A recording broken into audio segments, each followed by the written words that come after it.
Hello दोस्तों, आपका हमारे YouTube चैनल लॉ ओरिएंटेशन में हार्दिक स्वागत है। आज हम पढ़ते हैं भारतीय संविधान 1950। हम अपने पिछले लेक्चर में फंडामेंटल राइट्स पढ़ रहे थे, अपने 15 हो गए थे। आज हम पढ़ते हैं आर्टिकल 16, लोक नियोजन के विषय में अवसर की समानता, अर्थात सरकारी नौकरी में अवसर की समानता। आर्टिकल 16 का क्लॉज फर्स्ट, राज्य के अधीन किसी पद पर नियोजन या नियुक्ति से संबंधित विषयों में सभी नागरिकों के लिए अवसर की समानता होगी। इसका मतलब है कि लोक नियोजन में सभी नागरिकों को समान अवसर प्रदान किया जाएगा।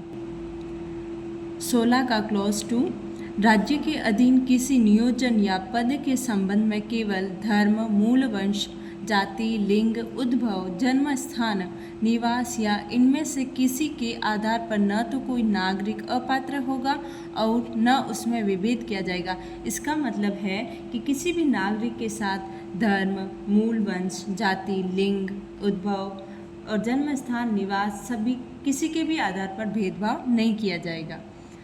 आर्टिकल 16 का क्लॉज 3, इस अनुच्छेद की कोई बात संसद को कोई ऐसी विधि बनाने से निवारित नहीं करेगी जो किसी राज्य या संघ राज्य क्षेत्र की सरकार के या उसमें से किसी स्थानीय या अन्य प्राधिकारी के अधीन वाले किसी वर्ग या वर्गों के पद पर नियोजन या नियुक्ति के संबंध में ऐसे नियोजन या नियुक्ति से पहले उस राज्य या संघ राज्य क्षेत्र के भीतर निवास विषयक कोई अपेक्षा विहित करती है।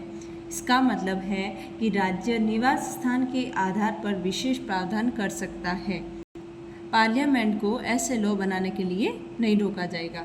अब हम आर्टिकल 16 का क्लॉज 4 पढ़ते हैं। इस अनुच्छेद की कोई बात राज्य को पिछड़े हुए नागरिकों के किसी वर्ग के पक्ष में जिनका प्रतिनिधित्व राज्य की राय में राज्य के अधीन सेवाओं में पर्याप्त नहीं है, नियुक्तियों या पदों के आरक्षण के लिए उपबंध करने से निवारित नहीं करेगी। इसका मतलब है कि सामाजिक और शैक्षणिक पिछड़ापन के आधार पर एसटी, एससी पिछड़े वर्ग है जिनका लोक नियोजन में उचित प्रतिनिधित्व नहीं है, राज्य उनके लिए विशेष प्रावधान कर सकता है। अब क्लॉज 4 का सब क्लॉज ए पढ़ते हैं। इस अनुच्छेद की कोई बात राज्य को अनुसूचित जातियों और जनजातियों के पक्ष में जिनका प्रतिनिधित्व राज्य की राय में राज्य के अधीन सेवाओं में पर्याप्त नहीं है, राज्य के अधीन सेवाओं में किसी वर्ग या वर्गों के से पदों पर प्रोन्नति के मामलों में ज्येष्ठता परिणाम से आरक्षण के लिए विशेष उपबंध करने से निवारित नहीं करेगी। इसका मतलब है कि एसटी और जो एससी के आरक्षण रिजर्वेशन के प्रमोशन के लिए राज्य प्रावधान कर सकता है 77th अमेंडमेंट के द्वारा।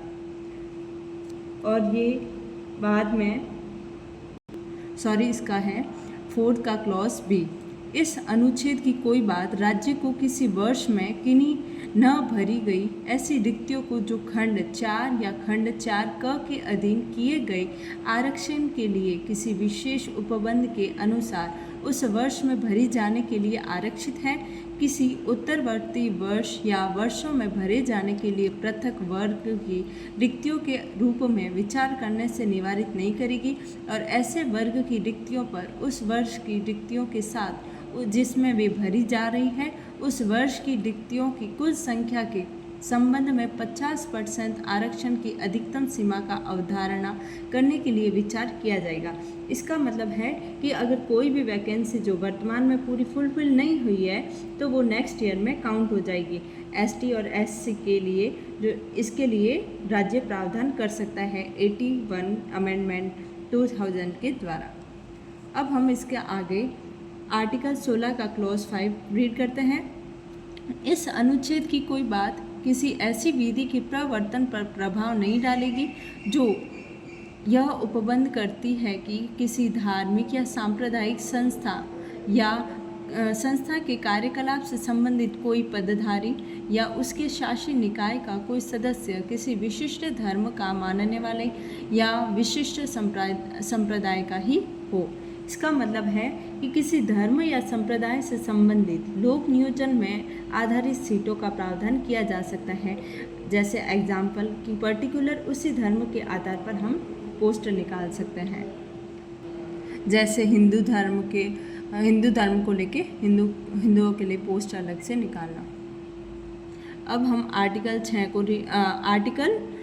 16 के क्लॉज 6 को रीड करते हैं। इस अनुच्छेद की कोई बात राज्य को आर्थिक कमजोर वर्गों के नागरिकों के लिए नियुक्तियों या पदों पर आरक्षण के लिए उपबंध करने से निवारित नहीं करेगी, जो कि खंड 4 में वर्णित वर्गों में दिए गए आरक्षण के अतिरिक्त होगा, और यह प्रत्येक श्रेणी के पदों पर अधिकतम 10% तक होगा। इसका मतलब है कि ये हमारा जो 6 क्लॉज है वो 103 संविधान संशोधन 2019 के द्वारा जोड़ा गया है, जिसमें ये कहा गया है कि इसमें आर्थिक पिछड़ापन के आधार पर लोक नियोजन में राज्य के द्वारा 10% आरक्षण दिया जाएगा, जैसे EWS को। अगला हमारा आर्टिकल 17 जिसको हम अपने अगले लेक्चर में कंटिन्यू रखेंगे। अगर आपको हमारा वीडियो अच्छा लगे तो लाइक, शेयर एंड सब्सक्राइब जरूर करें। Thanks for watching.